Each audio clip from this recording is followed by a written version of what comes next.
এই মুহূৰ্তত দিব লৈছে এক গুৰুত্বপূৰ্ণ খবৰ। অহাবাৰ মুখ্যমন্ত্ৰী হিমন্ত বিশ্ব শৰ্মাৰ চাকৰি যাব। সমষ্টি পুনৰ নিৰ্ধাৰণ কৰি কংগ্ৰেছক অকভাৰ দিয়া বুলি অভিযোগ আনি সাংসদ মৌলানা বদৰুদ্দিন আজমলে কয় অহাবাৰ হিমন্ত বিশ্ব শৰ্মাৰ চাকৰি যাব। ৰাজ্যিক বিজেপিৰ বেয়া দিনৰ ইংগিত পাই তলে তলে কংগ্ৰেছৰ সৈতে তাল মিলাই সমষ্টি পুনৰ নিৰ্ধাৰণৰ জৰিয়তে সঁচাকৈয়ে কংগ্ৰেছক অকভাৰ দিলে নেকি হিমন্ত বিশ্ব শৰ্মাই?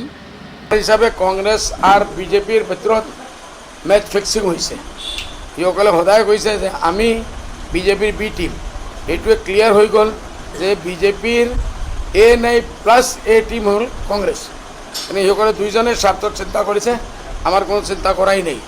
সেইকাৰণে আমি এইটো চেলেঞ্জ কৰিম, আমি এইটো মানা নাই, আমি এইটো লৈ লাগিলে সুপ্ৰিম কোৰ্টলৈকে আমি যাম, আমি চেলেঞ্জ কৰিম, উই উইল চেলেঞ্জ ইট। কংগ্ৰেছৰ নহ'লে 15-16টা চিট বাঢ়িব আৰু এইটো লৈ ডক্টৰ হিমন্ত বিশ্ব শৰ্মাৰ আপোনালোকে দেখিব অহাবাৰ চাকৰি যাব। আগন্তুক লোকসভা নিৰ্বাচনত ইউডিএফৰ ওপৰত ইয়াৰ প্ৰভাৱ পৰিব নেকি বুলি সাংবাদিকৰ প্ৰশ্নোত্তৰত সাংসদগৰাকীয়ে চল চাই কটীয়াপাৰাৰ দৰেই দিলে উত্তৰ। সেইকাৰণে লোকসভাত এছেম্বলিত গৈ পৰিব। লোকসভাত কি হ'ব দেখা যাওক,